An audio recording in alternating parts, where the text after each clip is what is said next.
नमस्कार। आज पूरा देश आतंकवाद के खिलाफ एकजुट है, आक्रोश से भरा हुआ है, संकल्पबद्ध है। आज हर भारतीय का यही संकल्प है, हमें आतंकवाद को खत्म करना ही है। साथियों, ऑपरेशन सिंदूर के दौरान हमारी सेनाओं ने जो पराक्रम दिखाया है, उसने हर हिंदुस्तानी का सिर ऊंचा कर दिया है। जिस प्रिसीजन के साथ, जिस सटीकता के साथ हमारी सेनाओं ने सीमा पार के आतंकवादी ठिकानों को ध्वस्त किया, वो अद्भुत है। ऑपरेशन सिंदूर ने दुनिया भर में आतंक के खिलाफ लड़ाई को नया विश्वास और उत्साह दिया है।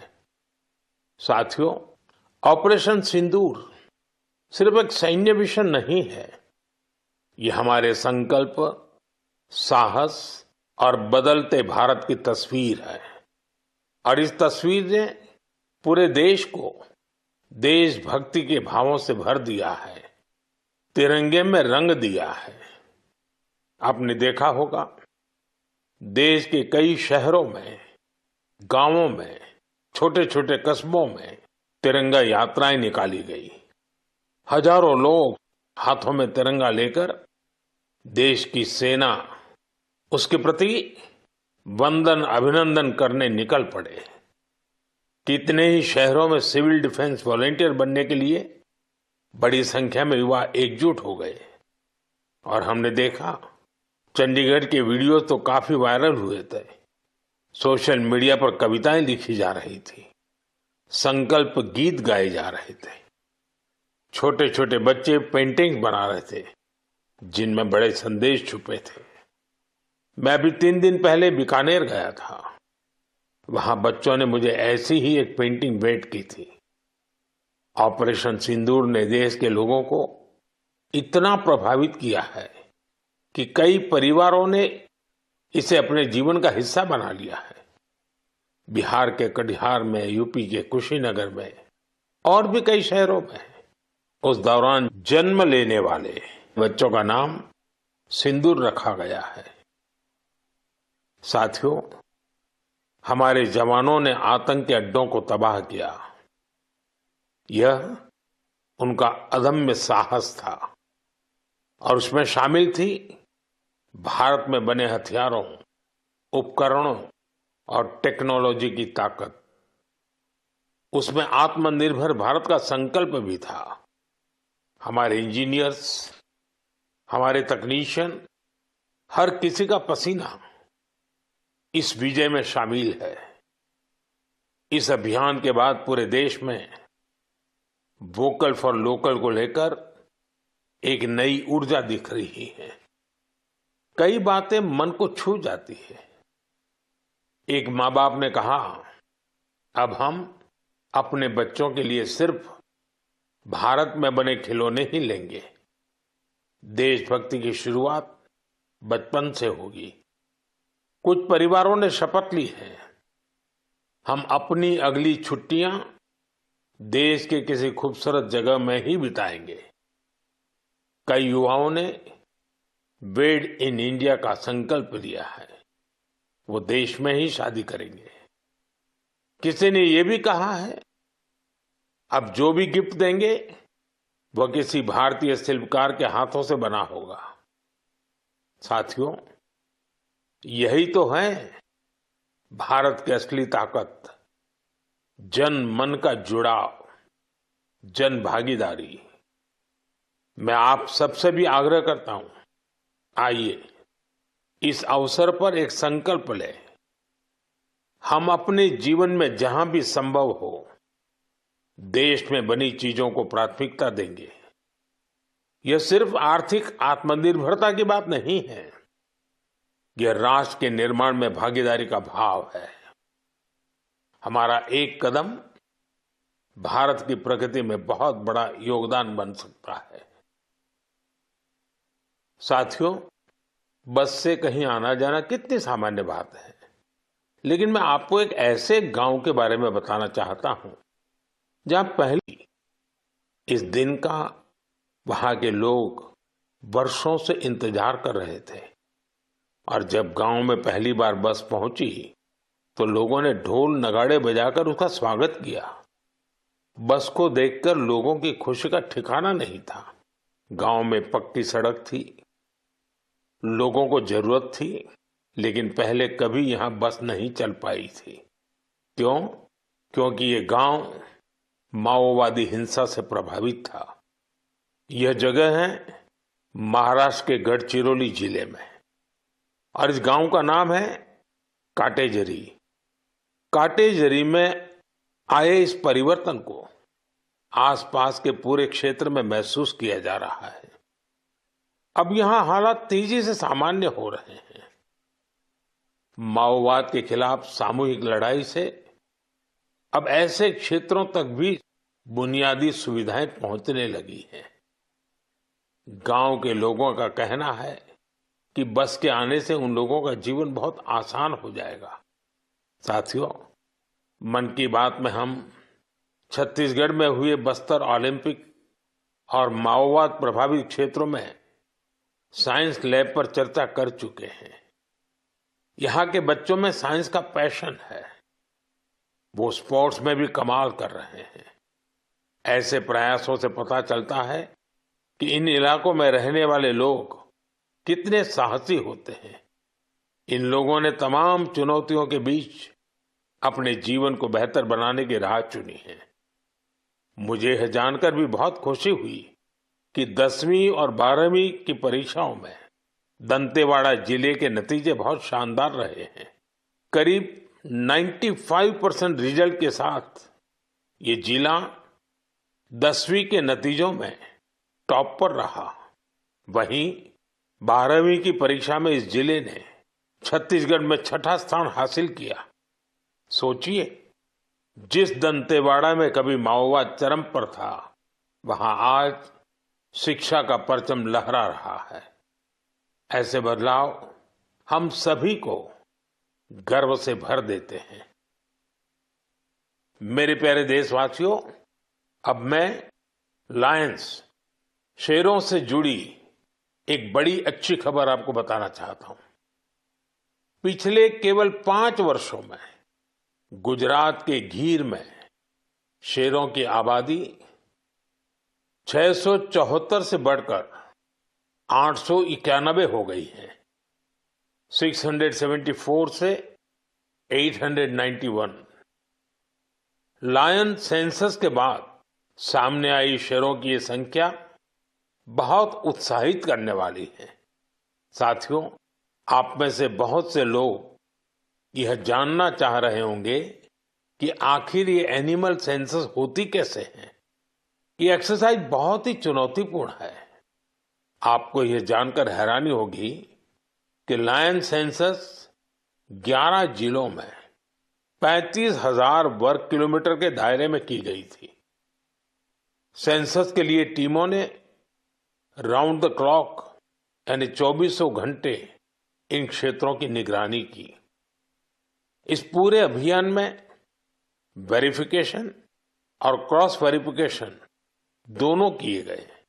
इससे पूरी बारीकी से शेरों की गिनती का काम पूरा हो सका। साथियों, एशियाटिक लायन की आबादी में बढ़ोतरी ये दिखाती है कि जब समाज में ओनरशिप का भाव मजबूत होता है तो कैसे शानदार नतीजे आते हैं। कुछ दशक पहले गीर में हालात बहुत चैलेंजिंग थे, लेकिन वहां के लोगों ने मिलकर बदलाव लाने का बीड़ा उठाया। वहां लेटेस्ट टेक्नोलॉजी के साथ ही ग्लोबल बेस्ट प्रैक्टिसेस को भी अपनाया गया। इसी दौरान गुजरात ऐसा पहला राज्य बना जहां बड़े पैमाने पर फॉरेस्ट ऑफिसर के पद पर महिलाओं की तैनाती की गई। आज हम जो नतीजे देख रहे हैं उसमें इन सभी का योगदान है। वाइल्ड लाइफ प्रोटेक्शन के लिए हमें ऐसे ही हमेशा जागरूक और सतर्क रहना होगा। मेरे प्यारे देशवासियों, 2-3 दिन पहले ही मैं पहली राइजिंग नॉर्थ ईस्ट समिट में गया था। उससे पहले हमने नॉर्थ ईस्ट के सामर्थ्य को समर्पित अष्टलक्ष्मी महोत्सव भी मनाया था। नॉर्थ ईस्ट की बात ही कुछ और है। वहां का सामर्थ्य, वहां का टैलेंट वाकई अद्भुत है। मुझे एक दिलचस्प कहानी पता चली है क्राफ्टेड फाइबर्स की। क्राफ्टेड फाइबर्स ये सिर्फ एक ब्रांड नहीं, सिक्किम की परंपरा, बुनाई की कला और आज के फैशन की सोच, तीनों का सुंदर संगम है। इसकी शुरुआत की डॉक्टर चेवांग नोरबू भूटिया ने। पैसे से वो वेटरनरी डॉक्टर है और दिल से सिक्किम की संस्कृति के सच्चे ब्रांड एम्बेसडर। उन्होंने सोचा क्यों न बुनाई को एक नया आयाम दिया जाए और इसी सोच से जन्म हुआ क्राफ्टेड फाइबर का। उन्होंने पारंपरिक बुनाई को मॉडर्न फैशन से जोड़ा और इसे बनाया एक सोशल एंटरप्राइज। अब उनके यहाँ केवल कपड़े नहीं बनते, उनके यहाँ जिंदगियां बुनी जाती है। वे लोकल लोगों को स्किल ट्रेनिंग देते हैं, उन्हें आत्मनिर्भर बनाते हैं। गांवों के बुनकर, पशुपालक और सेल्फ हेल्प ग्रुप, इन सबको जोड़कर डॉक्टर भूटिया ने रोजगार के नए रास्ते बनाए हैं। आज स्थानीय महिलाएं और कारीगर अपने हुनर से अच्छी कमाई कर रहे हैं। क्राफ्टेड फाइबर्स के शॉल, स्टॉल, दस्ताने, मोजे सब लोकल हैंडलूम से बने होते हैं। इसमें जो ऊन का इस्तेमाल होता है वो सिक्किम के खरगोशों और भेड़ों से आता है। रंग भी पूरी तरह प्राकृतिक होते हैं, कोई केमिकल नहीं, सिर्फ प्रकृति की रंगत। डॉक्टर भूटिया ने सिक्किम की पारंपरिक बुनाई और संस्कृति को एक नई पहचान दी है। डॉक्टर भूटिया का काम हमें सिखाता है कि जब परंपरा को पैशन से जोड़ा जाए तो वो दुनिया को कितना लुभा सकती है। मेरे प्यारे देशवासियों, आज मैं आपको एक ऐसे शानदार व्यक्ति के बारे में बताना चाहता हूं जो एक कलाकार भी हैं और जीती जागती प्रेरणा भी है। नाम है जीवन जोशी, उम्र 65 साल। अब सोचिए, जिनके नाम में ही जीवन हो वो कितनी जीवंतता से भरे होंगे। जीवन जी उत्तराखंड के हल्द्वानी में रहते हैं। बचपन में पोलियो ने उनके पैरों की ताकत छीन ली थी, लेकिन पोलियो उनके हौसलों को नहीं छीन पाया। उनके चलने की रफ्तार भले ही कुछ धीमी हो गई, लेकिन उनका मन कल्पना की हर उड़ान उड़ता रहा। इसी उड़ान में जीवन जी ने एक अनोखी कला को जन्म दिया। नाम रखा बगेट। इसमें वो चीड़ के पेड़ों से गिरने वाली सूखी छाल से सुंदर कलाकृतियां बनाते हैं। वो छाल जिसे लोग आमतौर पर बेकार समझते हैं, जीवन जी के हाथों में आते ही धरोहर बन जाती है।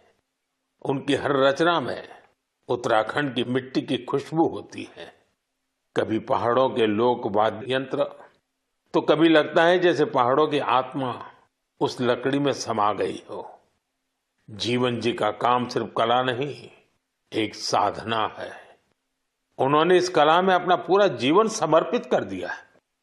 जीवन जोशी जैसे कलाकार हमें याद दिलाते हैं कि परिस्थितियां चाहे जैसी भी हो, अगर इरादा मजबूत हो तो नामुमकिन कुछ नहीं।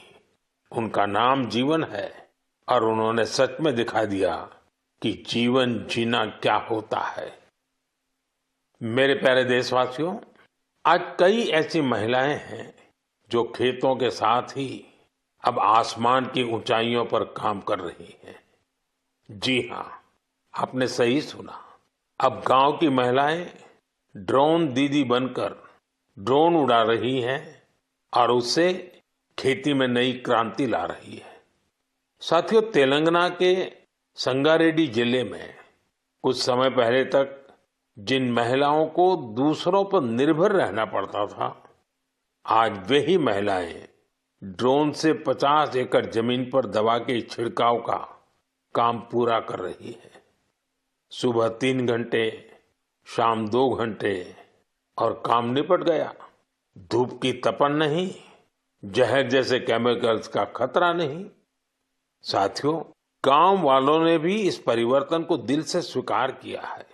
अब ये महिलाएं ड्रोन ऑपरेटर नहीं, स्काई वॉरियर्स के नाम से जानी जाती है। ये महिलाएं हमें बता रही हैं, बदलाव तब आता है जब तकनीक और संकल्प एक साथ चलते हैं। मेरे प्यारे देशवासियों, अंतर्राष्ट्रीय योग दिवस में अब 1 महीने से भी कम समय बचा है। ये अवसर याद दिलाता है कि अगर आप अब भी योग से दूर हैं, तो अब योग से जुड़े। योग आपका जीवन जीने का तरीका बदल देगा। साथियों, 21 जून 2015 में योग दिवस की शुरुआत के बाद से ही इसका आकर्षण लगातार बढ़ रहा है। इस बार भी योग दिवस को लेकर दुनिया भर में लोगों का जोश और उत्साह नजर आ रहा है। अलग अलग संस्थान अपनी तैयारियां साझा कर रहे हैं। बीते वर्षों की तस्वीरों ने बहुत प्रेरित किया है।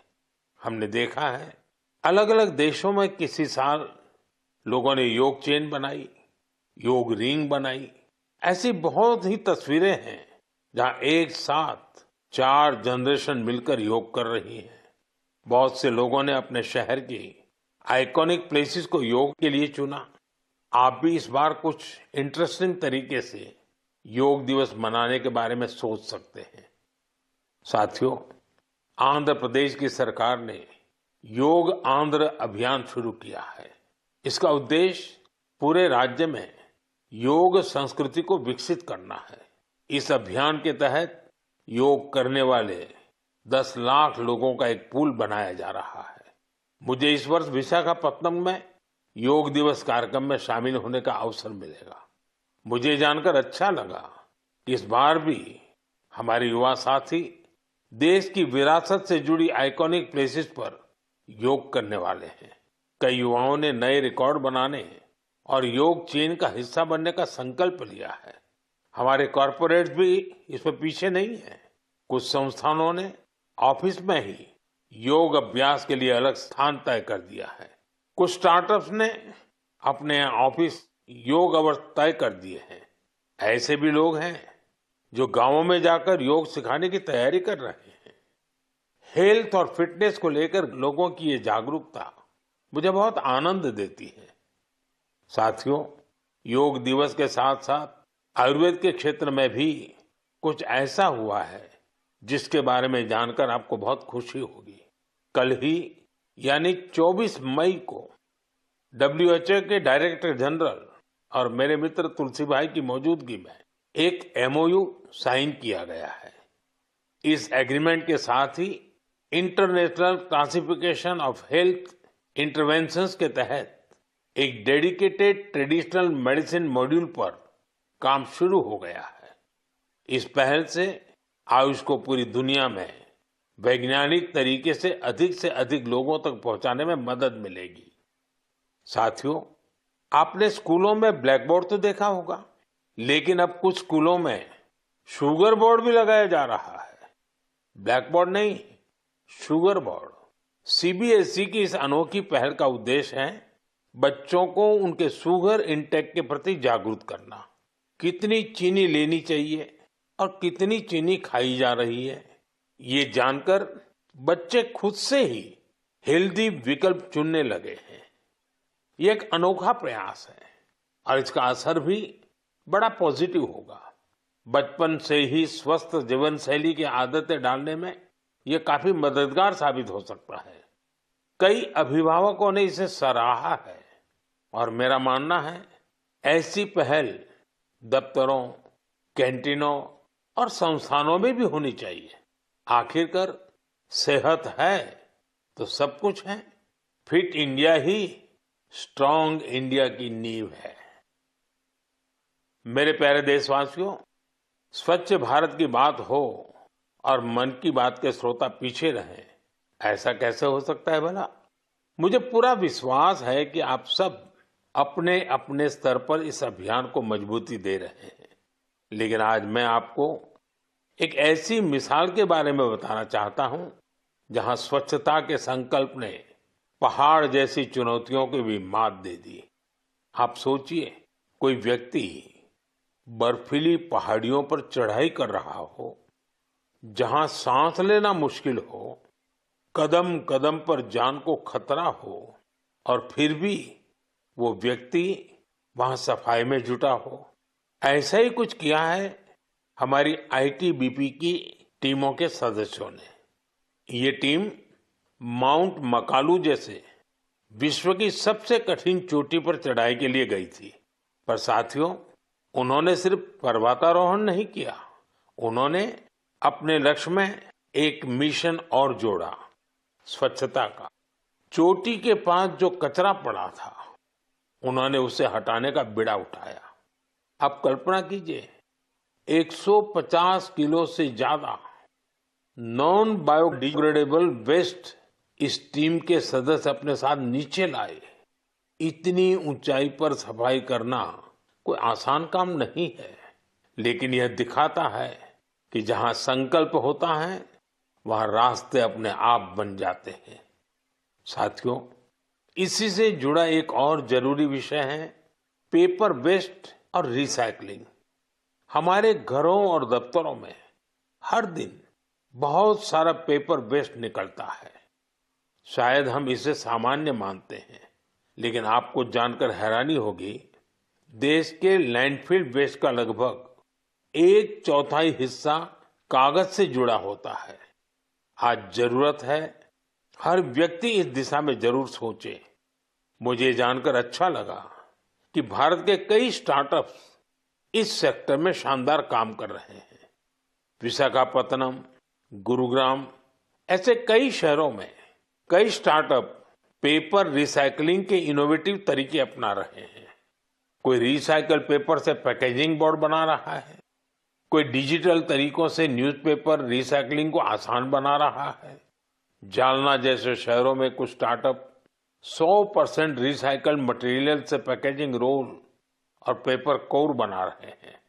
आप ये भी जानकर प्रेरित होंगे, 1 टन कागज की रिसाइकलिंग से 17 पेड़ कटने से बचते हैं और हजारों लीटर पानी की बचत होती है।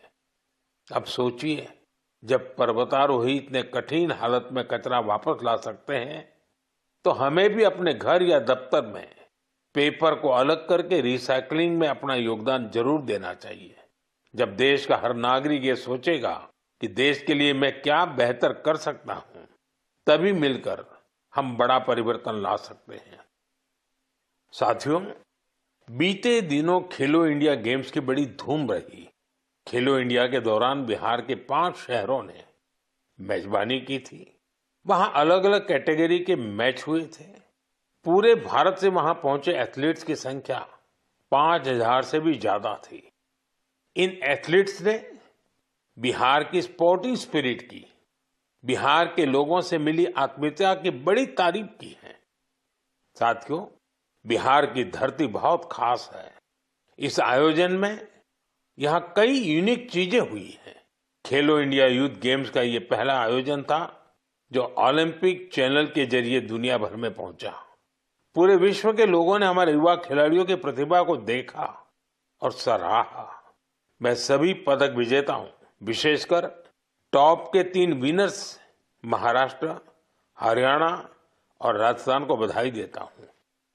साथियों, इस बार खेलो इंडिया में कुल 26 रिकॉर्ड बने। वेट लिफ्टिंग स्पर्धाओं में महाराष्ट्र की अस्मिता धोने, ओडिशा के हर्षवर्धन साहू और उत्तर प्रदेश के तुषार चौधरी के शानदार प्रदर्शन ने सबका दिल जीत लिया। वहीं महाराष्ट्र के साईराज परदेशी ने तो 3 रिकॉर्ड बना डाले। एथलेटिक्स में उत्तर प्रदेश के कादिर खान और शेख जिशान और राजस्थान के हंसराज ने शानदार प्रदर्शन किया। इस बार बिहार ने भी 36 मेडल्स अपने नाम किए। साथियों, जो खेलता है वही खिलता है। यंग स्पोर्टिंग टैलेंट के लिए टूर्नामेंट बहुत मायने रखता है। इस तरह के आयोजन भारतीय खेलों के भविष्य को और संवारने वाले हैं। मेरे प्यारे देशवासियों, 20 मई को वर्ल्ड बी डे मनाया गया, यानी एक ऐसा दिन जो हमें याद दिलाता है कि शहद सिर्फ मिठास नहीं, बल्कि सेहत, स्वरोजगार और आत्मनिर्भरता की मिसाल भी है। पिछले 11 वर्षों में मधुमक्खी पालन में भारत में एक स्वीट रिवॉल्यूशन हुआ है। आज से 10-11 साल पहले भारत में शहद उत्पादन एक साल में करीब 70-75 हजार मैट्रिक टन होता था। आज ये बढ़कर करीब करीब 1.25 लाख मैट्रिक टन के आसपास हो गया है, यानी शहद उत्पादन में करीब 60% की बढ़ोतरी हुई है। हम हनी प्रोडक्शन और एक्सपोर्ट में दुनिया के अग्रणी देशों में आ चुके हैं। साथियों, इस पॉजिटिव इम्पैक्ट में राष्ट्रीय मधुमक्खी पालन और शहद मिशन की बड़ी भूमिका है। इसके तहत मधुमक्खी पालन से जुड़े हजारों किसानों को ट्रेनिंग दी गई, उपकरण दिए गए और बाजार तक उनकी सीधी पहुंच बनाई गई। साथियों, ये बदलाव सिर्फ आंकड़ों में नहीं दिखता, ये गांव की जमीन पर भी साफ नजर आता है।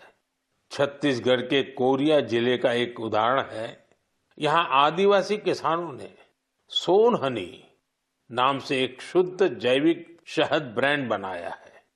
आज वह शहद जैम समेत अनेक ऑनलाइन पोर्टल पर बिक रहा है, यानी गांव की मेहनत अब ग्लोबल हो रही है। इसी तरह उत्तर प्रदेश, गुजरात, जम्मू कश्मीर, पश्चिम बंगाल और अरुणाचल प्रदेश में हजारों महिलाएं और युवा अब हनी उद्यमी बन चुके हैं। साथियों, और अब शहद की केवल मात्रा नहीं, उसकी शुद्धता पर भी काम हो रहा है। कुछ स्टार्टअप अब एआई और डिजिटल टेक्नोलॉजी से शहद की गुणवत्ता को प्रमाणित कर रहे हैं। आप अगली बार जब भी शहद खरीदें तो इन हनी उद्यमियों द्वारा बनाए गए शहद को जरूर आजमाएं।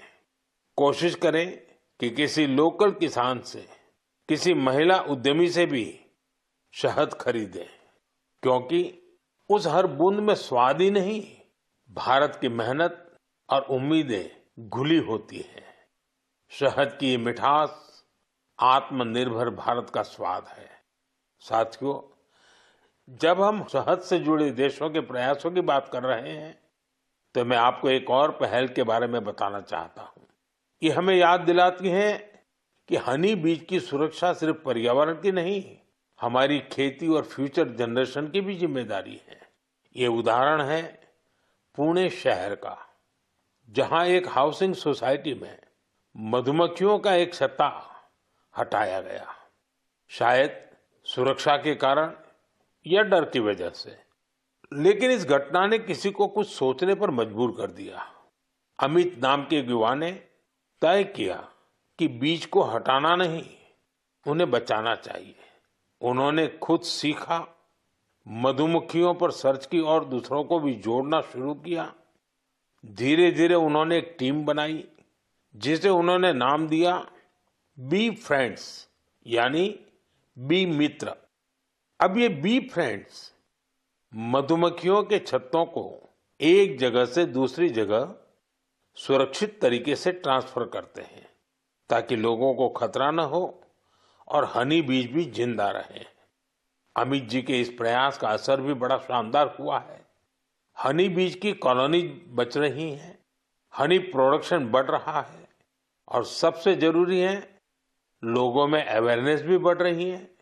ये पहल हमें सिखाती है कि जब हम प्रकृति के साथ तालमेल में काम करते हैं तो उसका फायदा सबको मिलता है।